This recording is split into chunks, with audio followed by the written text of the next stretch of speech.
నమస్తే. ఆస్ట్రో మార్గం ఛానల్కి స్వాగతం అండి. నా పేరు Vijayalakshmi, Vedic and KP astrologer. ఈ వీడియోలో జూలై 2026 సంవత్సరం మాస గోచార ఫలితాలు సింహరాశి వారికి. అయితే ఈ సింహరాశి వారికి గోచార ఫలితాలు చెప్పుకునే ముందు, పరిహారాలు కూడా తెలుసుకునే ముందు, ఖగోళంలో గ్రహాలు ఎట్ ప్రజెంటు ఏ స్థితుల్లో ఉన్నాయి సింహరాశిని అనుసరించి అనేది చూద్దాము. అలాగే ఏ గ్రహాల అనుకూలం ప్రతికూలం కూడా తెలుసుకుందాము. దాన్ని బట్టి అంచనా ఉంటుంది. కాబట్టి అయితే సింహరాశిలో కేతు సంచారం జరుగుతున్నది, అది తెలిసిన విషయమే. అయితే శుక్రుడు కూడా 5వ తేదీ నుండి సింహరాశిలో సంచరిస్తాడు. అలాగే కుంభరాశిలో రాహు సంచారం జరుగుతుంది ఈ మాసం అంతా కూడా. అలాగే మీనరాశిలో శని సంచారం యాజ్ యూజువల్గా.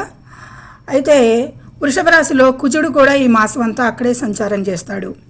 ఇక మిథున రాశిలో అంటే సింహరాశికి 11వ స్థానంలో రవి 17 వరకు సంచరించి 18 నుండి 12వ రాశిలో కర్కాటక రాశిలో ప్రవేశించి సంచరిస్తాడు. అయితే కర్కాటక రాశిలో 12లో ఉచ్చస్థితిలో గురు సంచారం జరుగుతుంది.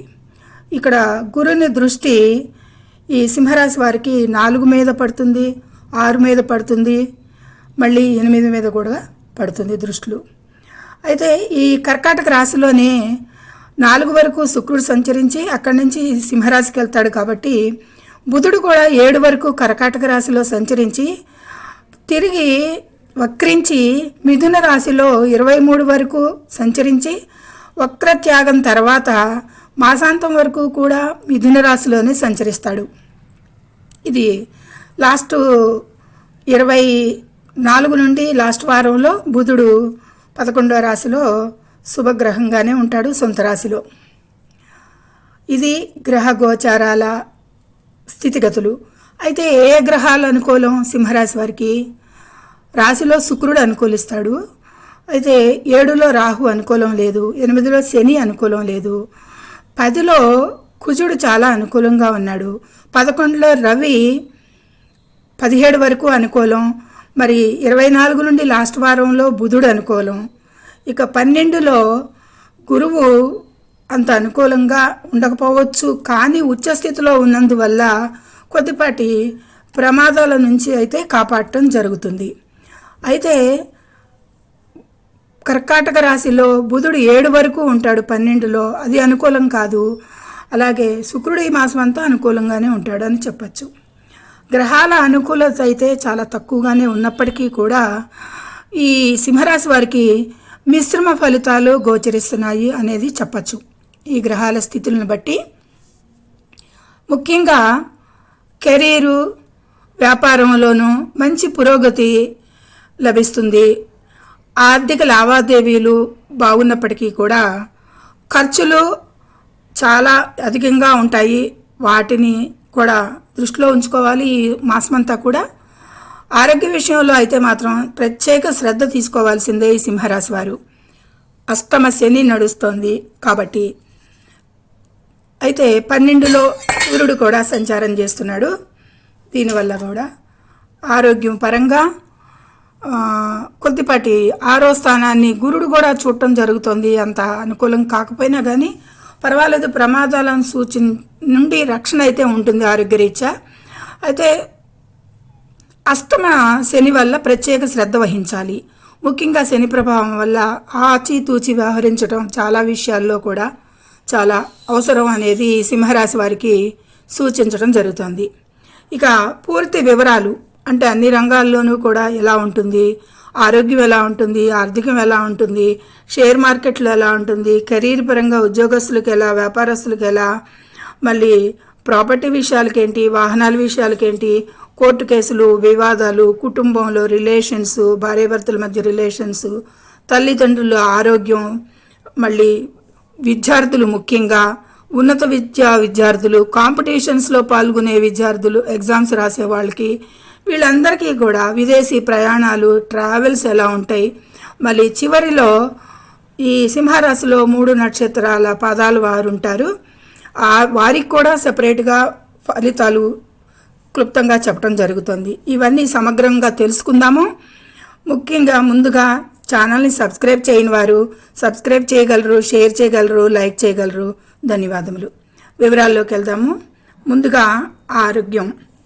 గురుడు శని స్థానాల ప్రభావం వల్ల చిన్న చిన్న ఆరోగ్య సమస్యలు ఇబ్బంది పెట్టవచ్చు అనేది సూచిస్తుంది. గురుడు 6వ స్థానాన్ని చూస్తున్నాడు, 8వ స్థానాన్ని కూడా చూస్తున్నాడు. సింహరాశికి 8వ స్థానాన్ని గురువు చూడటం కొద్దిపాటి పర్వాలేదు, కానీ అష్టమ శని కూడా జరుగుతోంది కాబట్టి కొద్ది తీవ్రమైన ప్రమాదాలు, ఆపరేషన్లు, సూచనలు అలాంటివేమీ లేకుండా కానీ వాహనాలు నడిపేటప్పుడు మాత్రం చాలా జాగ్రత్త పడాలి. ఈ సింహరాశి వారు ఆరోగ్య సమస్యలు ఇబ్బంది పెట్టవచ్చు. మానసిక ఒత్తిడి, కీళ్ల నొప్పులు వచ్చే అవకాశం ఉంది. కాబట్టి ఈ మాసంలో సరైన ఆహార నియమాలు పాటించటం, విశ్రాంతి తీసుకోవడం ఇవన్నీ కూడా చాలా జాగ్రత్తగా పాటించాల్సి ఉంటుంది ఈ సింహరాశి వారికి. ఇక ఫైనాన్స్ విషయం చూసుకుంటే ఆదాయం అయితే వీరికి ఈ మాసంలో చాలా బాగుంటుంది. అలాగే అనవసర ఖర్చులు కూడా పెంచుకుంటారు. అనవసర ఖర్చుల విషయాల్లో వాటిని అధిగమించే ప్రయత్నం చేయండి. ఇక షేర్ మార్కెట్ లేదా ఇన్వెస్ట్మెంట్స్ ఈ నెల అంతగా అనుకూలంగా గోచరించటం లేదు. సింహరాశి వారికి రిస్క్ తీసుకోవడం అంత మంచిది కాదు. భవిష్యత్తు కోసం పొదుపు చేయడం అయితే మంచిదే, కానీ ఈ షేర్ మార్కెట్లు, ఈ ట్రేడింగు అంత అనుకూలంగా లేవు అనేది చెప్పచ్చు. ఇక ఉద్యోగస్తులకి ప్రమోషన్ లేదా జీతాలు పెరిగే అవకాశం ఉంది. కుజుడు 10వ స్థానంలో ఉండి వీరికి మంచి అవకాశాలే ఇస్తాడు జూలై మాసంలో. పై అధికారులతో కూడా, హైయర్ అఫీషియల్స్తో కూడా చక్కని రిలేషన్స్ ఉంటాయి, వీరికి కొనసాగుతాయి. అయితే తోటి ఉద్యోగస్తులతో కూడా చిన్నపాటి విభేదాలు రావచ్చు అనేది సూచిస్తుంది. వారితో కొంచెం వాదనలకు దూరంగా ఉండండి. మీకు మంచి అవకాశాలు ఉన్నాయి. హైర్ అఫీషియల్స్తో సంబంధాలు, మరి ఉద్యోగంలో ప్రమోషాలు ఇవన్నీ కూడా ఉన్నాయి కాబట్టి వాటిని దృష్ట్యా పెట్టుకుని వివాదాలకి దూరంగా ఉండండి తోటి వారితో. ఇక వ్యాపారస్తులకి ఈ జూలై మాసం చాలా మంచి సమయం అని చెప్పచ్చు. కొత్తగా ప్లాన్ చేసుకోవటానికి కానీ ఆలోచనలు కలిసి వచ్చి మంచి లాభాలు పొందుతారు అనేది చెప్పచ్చు. వీరి నిర్ణయాలకి సరైన నిర్ణయాలు లాభదాయకంగా ఉంటాయి, లాభదాయకంగా చేస్తారు ఈ మాసంలో సరైన నిర్ణయాలకి.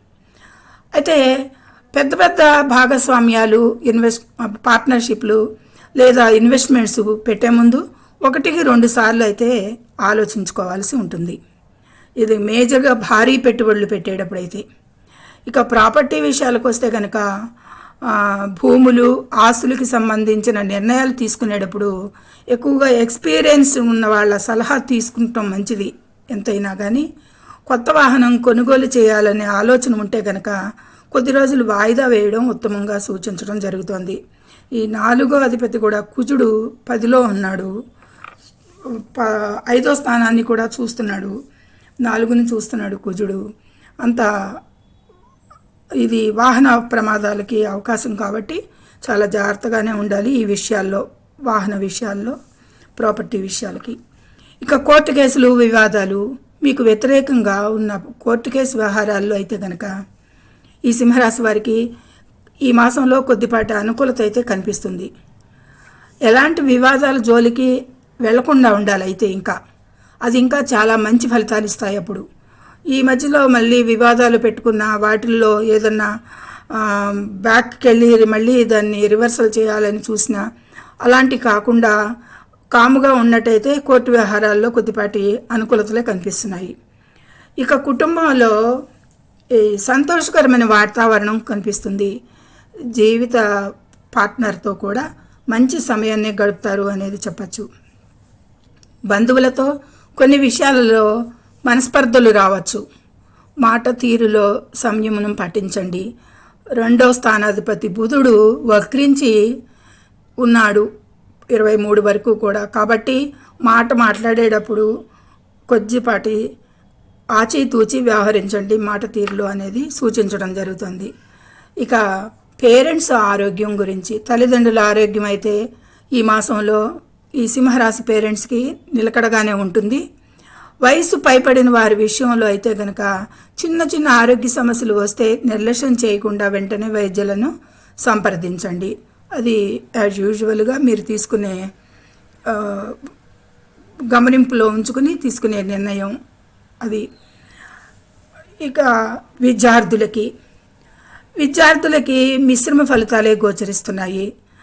వారు ఏకాగ్రత పెంచుకోవాల్సి ఉంటుంది. ఉన్నత చదువులు చదివే వారికి కానీ, పోటీ పరీక్షలకు ప్రిపేర్ అయ్యే వారికి కానీ వీరికైతే గ్రహానుకూలత బాగుంది. ఏకాగ్రత లోపించకుండా కష్టపడితే మంచి ఫలితాలు వస్తాయి. విద్యార్థులకి, కింద స్థాయిలో విద్యార్థులకైనా, పోటీ ఎగ్జామ్స్లోకైనా కానీ, హైయర్ ఎడ్యుకేషన్లో అయినా కానీ అనేది సూచించడం జరుగుతుంది. ఇక విదేశీ ప్రయాణాలకి ఎవరైతే ప్రయత్నిస్తున్నారో వారికి కూడా ఈ మాసంలో అనుకూల ఫలితాలే వస్తాయి. వారి ప్రయత్నాలను సజావుగా ముందుకి ప్రయత్నించవచ్చు.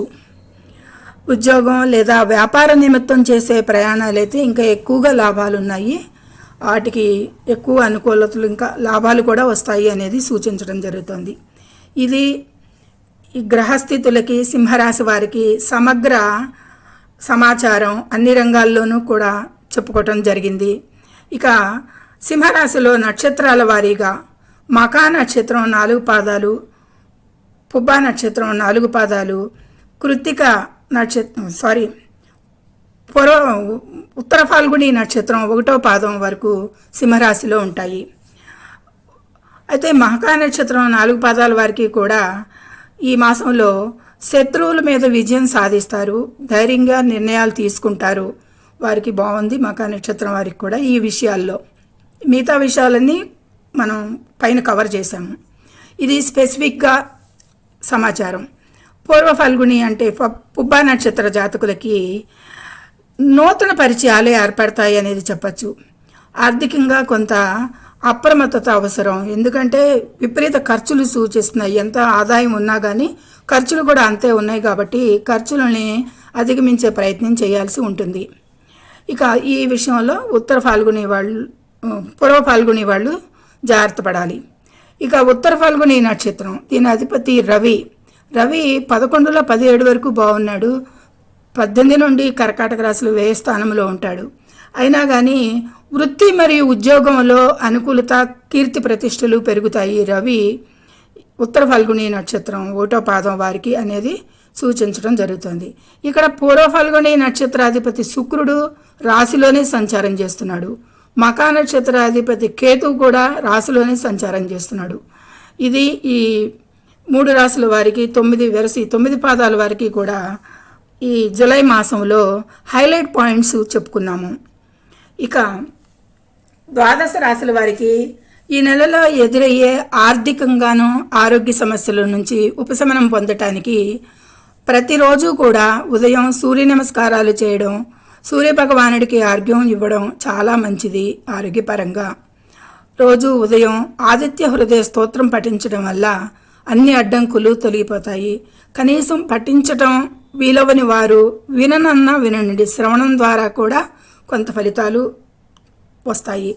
ఇక లక్ష్మీదేవి అనుగ్రహం కోసం అధికంగా శుక్రవారం నాడు అమ్మవారిని పూజించడం చాలా మంచిది. ఈ విధమైన పరిహారాలు ఎవరికి తోచినవి వారు, ఎవరికి వీలున్నంత వరకు వారు చేసుకోదగ్గ ఫలితాలు అనేవే సూచించడం జరిగింది. ఇది సమగ్ర వివరణ జూలై మాసంలో సింహరాశి వారికి. ఇదే దశలు దిశలు నడుస్తుంటే వారి జన్మ జాతకం నుండి కూడా ఈ ఫలితాలు చాలా యాక్యురేట్గా వర్తిస్తాయి. ఆ జన్మ జాతకంలో ఇలాంటి గ్రహాల స్థితి ఉండి దశల్లో కూడా ఇవే దశలు నడుస్తున్నప్పుడు ఈ ఫలితాలు వర్తిస్తాయి. లేదంటే కొద్దిపాటి జన్మ జాతకంకి దీనికి బ్లూ ప్రింట్ కాబట్టి దీనికి కొద్దిపాటి మార్పులు ఉంటాయి అనేది సూచించడం జరుగుతుంది. ఇవి కేవలం గోచార అంచనాలు.